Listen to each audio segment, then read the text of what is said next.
పఠింప శ్రేష్ఠ గ్రంథం వాడుకుంటాం.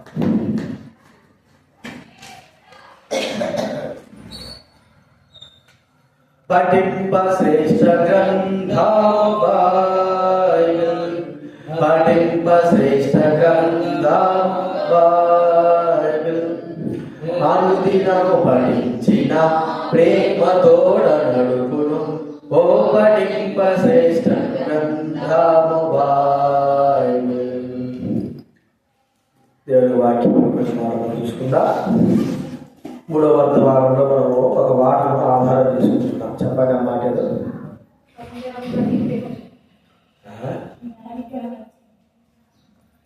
వాక్యం మీకా గ్రంథం 6వ అధ్యాయము. ఈ వారంతో ఆ మాట 3 మాటలు అయిపోతాయి. మీకా గ్రంథం 6వ అధ్యాయం 8వ వచనం చదువుకుందాం. అందరం కూడా చదువుకుందా.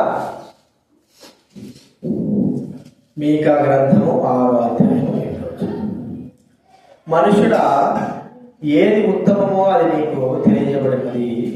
న్యాయంగా నడుచుకుంటే, కనికిరాలు ప్రేమించుటయు, దీన మనసుగా నీ దేవుని ప్రవర్తించుటయు, ఇంతే కదా యెహోవా నిన్ను అడుగుచున్నాడు.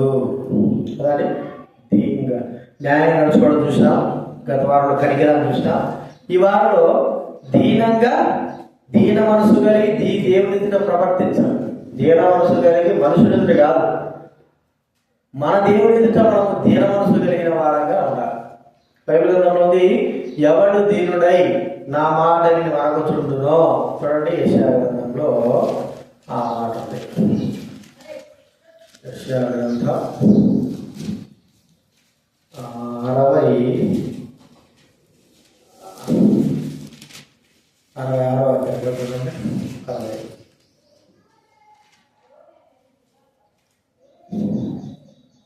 66వ అధ్యాయము 2వ వచనం. యెషయా గ్రంథం 66:2.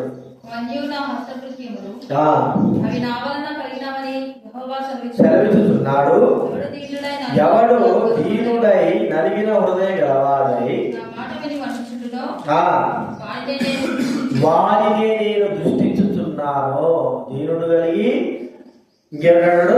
నలిగిన హృదయ గలవాడై ఉంటాడు, వరకుతుంటాడు. వారిని ఏం చేస్తాడు ఆయన? అహంకారం కలిగిన వారిని కదా, అహంకారం కలిగిన వారిని ఎదిరిస్తాడు, పాల్గొంటాయి. కాబట్టి దైవబలంగా మనకి ఏముండాలా? దీనత్వం, తగ్గింపు, వినయం, విధేయత. ఇవి లేకపోవడం ద్వారా మన కుటుంబాల్లో మన జీవితాలు ఎంతో నష్టపోతాం. మన కొత్తగా ఒక పెళ్లి చేసి వాళ్ళ జీవితాలు ఇద్దరిలో తగ్గింపు లేదు, అహంకారం. లేకపోతే ఇద్దరి జీవితాల్లో కూడా ఉప్పొంగే జీవితం, తద్వారా కుటుంబం నాశనం అయిపోతారు. వ్యక్తిగతంగా మన జీవితాల్లో కూడా దేవుని ఎదుట మనం ఎలాగా కనబడాలంటే తగ్గింపు కలిగిన వారంగా, వినయం కలిగిన వారంగా మనం ఎప్పుడైతే ఉంటామో, వినయం కలిగిన వారిని, తగ్గింపు కలిగిన వారిని ఆయన దృష్టించి వారికి సహాయం చేసేవాడుగా, దీనులైన వారికి సహాయం చేసేవాడుగా ఉంటాడు. మన స్వభావం ఏమిటి? ఎదిరింపు స్వభావం, హెచ్చించుకునే స్వభావం, అహంకారమైన స్వభావము మన స్వభావం. అయితే యేసుక్రీస్తు వారి యొక్క స్వభావం వినయం కలిగిన స్వభావం, తగ్గింపు కలిగిన స్వభావం, దీనత్వం కలిగిన స్వభావం, దీన మనసు కలిగినటువంటి స్వభావం. కాబట్టి అది మనం కలిగి ఉండాలి. లోకంలో పౌరుషానికి పోతాంటారు కదండి, పౌరుషంగా ఎందుకు తగ్గించుకోవాలా? మనం తగ్గడం ద్వారా మనం ఏమి నష్టపడం, ఒక అడుగు తగ్గడం ద్వారా మనం ఏం కూడా నష్టమో ఏమిటి? ఎందుకంటే ఆ తగ్గింపు మన జీవితాన్ని హెచ్చిస్తారు. చూడండి, ఆ మాట యెషయా గ్రంథము 57:17 వచ్చిన యెషయా గ్రంథము 57:17 వచ్చిన మహాగణుడును మహోన్నతుడును పరిశుద్ధుడును నిత్య నివాసినైన వాడు ఇలాగ సెలవిస్తున్నాడు, నేను మహోన్నతమైన పరిశుద్ధ స్థలంలో నివసించువాడును, వినయగల వారి ప్రాణం ఉజ్జీవింపజేయటను, వినయగల వారి యొద్దను. ఎక్కడున్నాడండి? వినయం గల వారి ఎందరో దీన మనసు గల వారి ఎందరో ప్రభువు నివసించేవాడుగా ఉంటున్నాడు. కాబట్టి దేవుని స్వభావంలోకి కూడా ఎప్పుడైతే మార్చబడతామో వినయం కలిగిన వారుగా, డబ్బున్నా, ధనమున్నా, అందమున్నా, చదువున్నా, ఉద్యోగాలున్నా ఇవన్నీ ఉండొచ్చు, కానీ ఇవి ఎప్పుడైతే మన జీవితంలో ప్రవేశిస్తాయో వాటితో పాటి అహంకారము, గర్వము, అతిశయము కూడా ఏమవుతాయి, ప్రవేశిస్తాయి. అయితే వాటిని మనం ఏం చేసుకోవాలా? తగ్గించేసుకోవాలి, తీసేసుకోవాలి, వాటికి దూరంగా ఉండాలి. ఎప్పుడైతే ఈ అహంకారము, అతిశయము, గర్వము ఇవి ఎప్పుడైతే మనలో ప్రవేశిస్తాయో, మనకు ఎప్పుడైతే మన ఆలోచనలు ఉంటాయో వాటిని అనుసరించి ఎప్పుడైతే మనం నడుస్తామో మన జీవితాన్ని నాశనానికి మనమే గుర్తించుకున్నట్లు. దైవబలంగా మనము మన జీవితము వినయము కలిగి, విధేయత కలిగి, తగ్గింపు కలిగి కదా, ఇవి మనం ఎప్పుడు ఉంటామో మన దగ్గర ఉంటాడు దేవుడు. అని అన్నాడు, నేను నివసిస్తాను వినయం కలిగి వాళ్ళు. బైబిల్ గ్రంథంలో యోగు గురించి ఉంది, నీతిమంతుడును చూడండి మాటది. యోగు గ్రంథం 1వ అధ్యాయము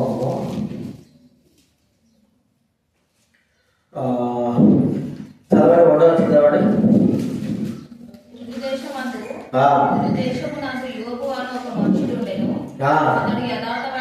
యథార్థవర్తనుడు న్యాయవంతుడైనది దేవుడిని భయభక్తులు కలిగి చెడుతులు ఎంతగా ఆ దేశంలో అతడే గొప్పవాడు అని మాట చూడండి. 3వ లాస్టులో తూర్పు దిక్కు జనులందరిలో అతడే గొప్పవాడుగా ఉండడు. ఇంతటి గొప్పవాడు, ఎంతటి తగ్గింపు కలిగిన వాడు, ఎంతటి విధేయత కలిగిన వాడు, ఎంతటి భయభక్తులు కలిగిన వాడు, ఎంతటి వినయం కలిగిన వాడు. దేవుని కదా ప్రియమైన వారి కదా ఏమి లేకపోయినా కూడా మనలో ఉన్నటువంటి అతిశయము, అహంకారము, గర్వం అనేది మన నష్టాన్ని తీసుకోవాలి కదా. అన్నీ ఉన్న ఆకు ఏమవుతుందంటే చెప్పండి, అనిగా ఉంటారు. ఏమి నాకు ఏం చేస్తుంది, ఎగిరి పడతా ఉంటారు. అంటే ఆ ఎగిరి పడిపోతే చిరిగే పడుతుంది. ఏమి నాకేం కావాలి, ఎగిరి పడితే అన్నీ ఉండి అనిగి ఉండడం, అది మనకెంతో మేలు. కాబట్టి ఈ యొక్క యోగు ఎంత గొప్ప ధనవంతుడు అంటారు, గొప్ప ధనవంతుడు అయినప్పటికీ దేవుని ఎదుట ఎలా ఉన్నాడో చెప్పండి, దీన మనసు కలిగిన వాడు, యథార్థంగా సత్యమైన వాడుగా, ఆ దీనత్వం కలిగిన వాడుగా, తన విషయంలో అనేకమైన వారికి ఎంతో మేలు చేసిన వాడుగా, గర్విష్ఠుడు కాకుండా ఉన్నాడు. ఇంకో వ్యక్తి కూడా ఉన్నాడు, ఆయన మనం చూస్తా ఉంటే ఎస్తేరు ఏ స్థానంలో చక్కడికి వెళ్ళి చెప్పండి. ఒక సాధారణ వ్యక్తి బహుళ దేశానికి రాణిగా చేయబడింది. ఆమె ముందు నుంచే తగ్గింపు కలిగేది. రాళ్ళందరినీ, కన్యకలందరినీ తీసుకొచ్చి ఒక్కొక్కరు పరీక్షిస్తా ఉన్నాడు. అయితే ఆ కన్యకలకి 6 నెలలు, ఒక్కొక్క కన్యకకు 6 నెలలు టైం ఆ అందాన్ని అధికం చేసుకోవడానికి. కావలసినటువంటి బ్యూటీ పార్లర్ ఇప్పుడే ఉంది, ఇప్పుడు తక్కువ, అప్పుడే ఎక్కువనే కానీ అప్పుడు న్యాచురల్ వాటితో ఎంత అందంగా అంటే వారికి అంతగా 6 నెలలు వారు ఉండేవారు అందాన్ని చూపించుకోవడం రెడీ ఉండడానికి. అయినా కూడా ఆమెలో ఎంత మాత్రం కూడా ఆమెలో ఉన్నటువంటి అందం ఏమిటి, సుగుణాలు అన్నీ ఉన్నాయి కదండి. కొంతమంది చాలా మంది ఆ లేడీస్ అందరూ కూడా ఏం చేశారంటే వాళ్ళకి కావాల్సినటువంటి తిండి కూడా తీసుకుంటున్నారు. ఏమేమి కావాలి, ఎట్లా కావాలి, ఎంతగా అందం కావాలని చేస్తున్నారు. కానీ అసలైన సుగుణం అనేది హృదయంలో ఉండేది అనేది మర్చిపోయారు. ఇప్పుడు ఏమి దళితమైన ఏదో సాధారణంగా ధరించినటువంటి ఎస్తేరును దేవుడు అహస్వరోజు పెళ్లి చేసుకున్నాడు. కానీ ఎంతగా అందాని కోసము లేకపోతే పాపులాడే వారందరూ ఎవరైనా పెళ్లి చేసుకున్నాడా? ఎస్తేరు కంటే అందగత్తలు ఉంటారు, నాకు తెలిసి ఉంటారు, ఖచ్చితంగా ఉంటారు. కానీ అతని యొక్క చూపులు ఎలా కనపడ్డాయి ఎస్తేరు విషయంలో? ఆమె ఎస్తేరు చూడగానే అతనికి ఏమనిపించింది? అందం కనపడలా. అందం అహస్వరోజుకి ఏం కనపడింది చెప్పండి? ఆమెలో ఉన్న ధీరత్వం, ఆమెలో ఉన్న తగ్గింపు, ఆమెలో ఉన్న ముఖకాంతి, ఇవి కనపడ్డాయి. లేకపోతే ఆమెకు మించిన వాళ్ళు ఉన్నారు, అందగతి లేకుండా ఎంతో అందగతి ఉంటారు. కానీ ఆ ఎస్తేరులో కనబడినటువంటి దైవికమైన గుణాలను ఒకవేళ దేవుడు కనబడేటట్టు చేశాడు. కాబట్టి ఆమె రాజు అయినప్పుడు కూడా ఆమెలో అతిశయం వచ్చిందా? కాబట్టి దీని మనసు ఏముంది? మొదటి వ్యక్తి తన పెంచినటువంటి పెదనాయన బాబాయ్ చిన్నాయన ఆయన విషయాలు పెంచిన తర్వాత ఆమె రాజు రాణిగా చేసిన తర్వాత కూడా ఆ కోట చుట్టూ తిరుగుతా ఉన్నాడు, ఎట్లుందో ఏదో. కానీ మొదటగా ఏమని చెప్పాడు? ఆ మాటను బట్టియే ఇస్తే నడుచుకుంటా వచ్చింది. కులం కానీ ఏం చెప్పలేదు. మొదటకి అప్పుడు ఎట్లాగా తన మాట విన్నదో రాని తర్వాత కూడా తన మాట వినాలంటే ఎంత కష్టం చెప్పండి. ఏం రాజేశ్వర ఇప్పుడు ఉన్నట్టు నేను ముఖ్యమంత్రి చేసేసాను అనుకో ఇప్పుడు ప్రస్తుతానికి నువ్వు ఇప్పుడు నేను చెప్పిన పనులు చేస్తాను. ముఖ్యమంత్రి చెప్పినప్పుడు నేను ఒక తటస్థించిన ఒక సందర్భంలో పోయినా నేను చెప్పిన నువ్వు చేస్తావా? అసలు మాట చెప్పాడు దగ్గరగా కానీ మానవ స్వభావం చెప్తే అర్థమైందా? ఇస్తే ఏ స్థానంలో ఉంది? రాణి స్థానంలో. మొదటేవుడు ఉన్నాడు. అసలు మొదటేవుడు సాధారణమైన వాడు, దగ్గర కూడా రాని. కానీ అతను చెప్పిన మాట వింటారు. చూడండి మాట ఉంది ఎస్తేరు గ్రంథం 2వ అధ్యాయం 20 వచనం చదవడానికి. మొర్దెకై యొక్క పోషణమందున కాలంలో చేసినట్టుగానే ఇప్పుడును అతని మాటకు ఆమె లోబడుచుండెను. ఏ మాట అంటే ఇప్పుడును అతని మాటకు ఆమె ఏ సందర్భం? అది రాణి అనే సందర్భం. రాణిగా ఉన్నప్పుడు రాణిగా ఉండాల్సిన లోబడాల్సిన అవసరం ఉంది. తన స్థానమే గొప్ప స్థానం, రాజు తర్వాత స్థానం రాదు. కానీ ఇప్పుడు లోపడుతుంటే ఆమె లోపల ఉన్నటువంటి దైవికమైన గుణాలే తగ్గిపోయిన జీవితం. ఆమె ఎంత ఇచ్చింది చూడండి. మన జీవితంలో కూడా అలాంటి ఒక జీవితం కలిగి ఉండాలని ప్రభు మనతో మాట్లాడుతూ ఉంటున్నాడు. మన స్థితి ఒకసారి గుర్తించుకోవాలి. మన స్థితి ముందు ఎలా ఉన్నది? ఇప్పుడు మనము ముందున్న స్థితి కంటే ఇప్పుడు మనకు అహంకారంగా ప్రవర్తించకూడదు. ముందు ఒక స్థితి ఉంటే దాన్ని మించి దేవుడు గొప్ప స్థితి చేశాడో అహంకారంగా మనం ఉంటే కష్టం. బైబిల్లో దావీదు గురించి మనం చూసినాము. దావీదు ఎక్కడ ఒక గొర్రెల కాపాడే వ్యక్తి రాజుగా చేశాడు. దేవుడు రాజుగా చేసిన తర్వాత తన స్థితి గొప్ప స్థానంలోకి వచ్చింది. మరి దేవుని స్థుతించే విషయంలో, దేవుని గర్వపరిచే విషయంలో దేవుడు మాత్రం తీసుకొచ్చే విషయం ఎలా ఉన్నాడు? తను ఒక సాధారణమైన వ్యక్తిగా మనం అక్కడ చూస్తా ఉన్నాం. సాధారణమైన వ్యక్తి అర్థమైందా? మనసు వెళ్తాడంటే మరి ఆ వస్త్రములు తీసేసి నాట్యం చేస్తా ఉన్నాడు. భార్య చేసింది, ఎగతా చేసింది, నువ్వు ఇట్టుండా చేసి. కానీ దానికైనా సరే చూడండి తగ్గించుకున్నాడు. అంటే మన జీవితంలో మనము దీనత్వం అనేది ఉన్నత స్థితిలో ఉన్నా తక్కువ స్థితిలో ఉన్నా దీనత్వం అనేది ఉంటే మనల్ని దేవుడు ఏం చేస్తాడు? హెచ్చిస్తాడు.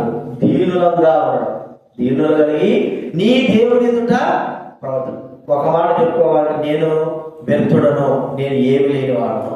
మన స్థాయి ఉన్నా, ఏమున్నా, ఎంత ఉన్నా, నేను ఏమి లేని, నేను సాధారణమైన వాడను అని మనం ఎప్పుడైతే మనం అనుకుంటామో, మనం గర్వం కానీ అహంకారం కానీ ప్రవేశించడానికి వీలేదు. నాకు కొద్దిగా చదవచ్చు, నాకు కొద్దిగా అందం ఉంది, లేకపోతే నాకు కొద్దిగా బలం ఉంది, లేకపోతే నాకు కొద్దిగా మరి డబ్బు ఉంది, ఉద్యోగం ఉంది. ఇవి ఎప్పుడైతే మన హృదయాలు చిన్నగా ప్రవేశిస్తాయో దాంతో పాటు అహంకారము, గర్వము, అతిశయం అన్ని కూడా ఏమవుతాయి చెప్పండి? ప్రవేశిస్తాయి. మనలో మన ముఖ కవలికలు అన్నీ కూడా మారిపోతాయి. అహంకారంతో, గర్వంతో ఉంటాం. దీనత్వం కలిగిన వారి యొక్క ముఖ కవలికలు మనము దేవుడైన వారు గుర్తించవచ్చు. అహంకారం కలిగిన వారికి ముఖ కవలికలు కూడా మనం గుర్తించవచ్చు. కాబట్టి ముఖం యొక్క మార్పు చెందుతుంది. దీనత్వం కలిగిన వారంగా యోబు వలె, ఎస్తేరు వలె, దావీదు వలె, ఇంకా అతి శ్రేష్టమైన వ్యక్తి ప్రభువైన యేసుక్రీస్తు వారి వలె దీనత్వం కలిగిన వారంగా. ఆయన యొక్క దైవత్వం ఎంత గొప్పది, ఎంతగా దీనత్వం కలిగిన వాడు, ఎంతగా తగ్గించుకున్నాడు.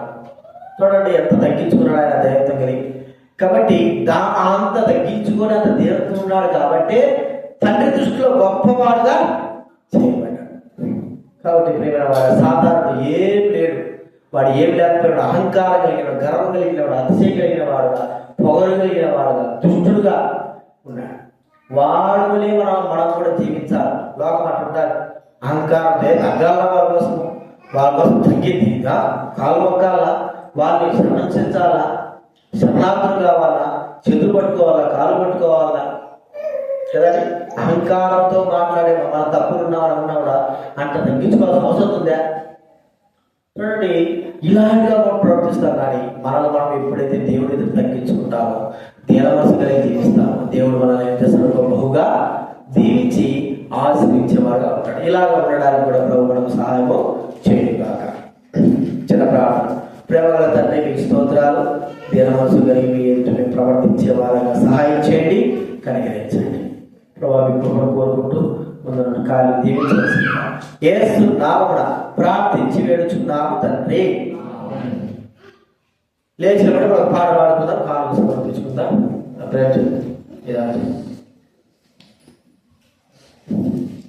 200